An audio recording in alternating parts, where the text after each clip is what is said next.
আমি আমার নিজের কাজ খুব একটা দেখতে পারি না, বা আমি দেখলেও খুব ভেঙে ভেঙে ভেঙে ভেঙে দেখি, because I can't watch myself on screen. তো যার কারণে আমার জন্য আমাকে দেখতে কার সাথে ভালো লাগে এইটা মানে আপনার জন্য বলাটা বলাটা টাফ, বিকজ আমি নিজে খুব কম দেখি নিজের কাজ। নিজের কাজ। আর হ্যাঁ, বাবা মা যখন দেখে, বাবা মা যখন দেখে তারা তাদের মতো করে দেখে, আমি নিজে তাদের কখনো বাবা মার সাথে বসে নিজের কাজ দেখেছেন? একটা কাজ দেখেছিলাম, সেটাও আনপ্ল্যান্ড, আমি দেখতে চাইনি, বাট যেটা হয়েছে যে আম, কাজটার নেচারটাই ছিল এরকম।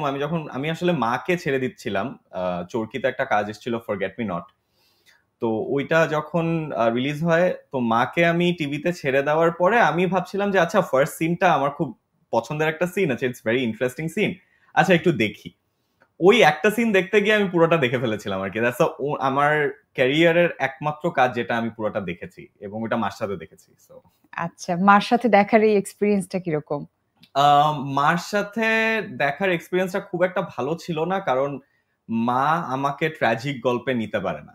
মানে কোনো গল্পে আমার কিছু হয়েছে, বা আমি বেঁচে নেই, বা আমি মারা গেছি, এরকম কোনো গল্পে মা সহ্য করতে পারে না। সো মার রিয়াকশন ওয়াজন্ট ভেরি গুড। মানে তিনি অভিনয় শিল্পী হয়েও সেটাকে পার্সোনালি নিয়ে নেয়। হ্যাঁ হ্যাঁ হ্যাঁ, খুব পার্সোনালি নিয়ে নেয়। হ্যাঁ, তো কি হলো একটু শুনি, সেই মোমেন্টটাতে একটু মা চলে খুব যায়। বিরক্ত। মা দেখি যে ছবিটা শেষ হওয়ার পরে আমি এক্সপেক্ট করেছিলাম যে খুব ভালো বলবে, মানে আমার নিজের এত পছন্দের একটা কাজ, খুব ভালো বলবে। আমি দেখি যে মা খুব বিরক্ত। আমি বললাম, কি হলো, তুমি এরকম কেন করতেছো? বলে, ধ্যাৎ, আমাকে এই ধরনের ছবি দেখাবি না যেখানে তুই মরে যাস। ছোটবেলা থেকেই তো দেখে এসেছেন যে এই অভিনয়ের হুম জগৎটা, হুম বাবা এবং মা হুম। দুজনেই যেহেতু গুণী অভিনয় শিল্পী।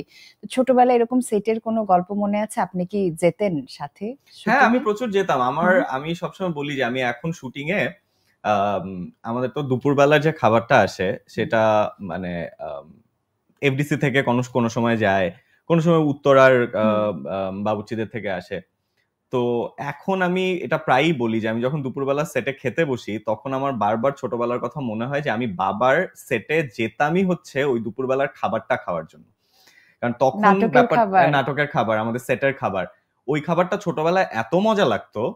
এখন না যেটা হয়েছে যে প্রতিদিন খেতে খেতে খেতে খেতে এখন আর ভালো লাগে না। তো আমি প্রচন্ড নস্টালজিক হয়ে যাই এভরি টাইম আমি সেটে লাঞ্চ করতে বসি, যে ইস, ছোটবেলায় বাবার সেটে কত যেতাম, জাস্ট খালি এটা খাওয়ার জন্য, আর কিচ্ছু না। আর কোনো কিছুতে আমার ইন্টারেস্ট ছিল না, আমি শুটিং এর খাবার খাবো, ওইটাই ছিল আমার ইন্টারেস্ট। প্রতিদিন খাওয়া মানে ইয়াশ রোহান এখন মাসে কতদিন কাজ করছে?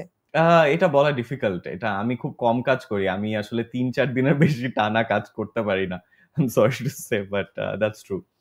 সেটা তো টানা তিন হ্যাঁ তিন চার দিন। হ্যাঁ। মান্থে কতদিন নাটকে অকুপাইড থাকে? I don't know, 10-12 days, I don't know. Ten এটা টুয়েলভ ডেজ ডিপেন্ড করে। অনেক সময় কোনো দিন কোনো মাসে কাজ করাই হয় না, কোনো মাসে দেখা যায় 20 দিন কাজ করা হয়ে যায়, এরকম আরকি।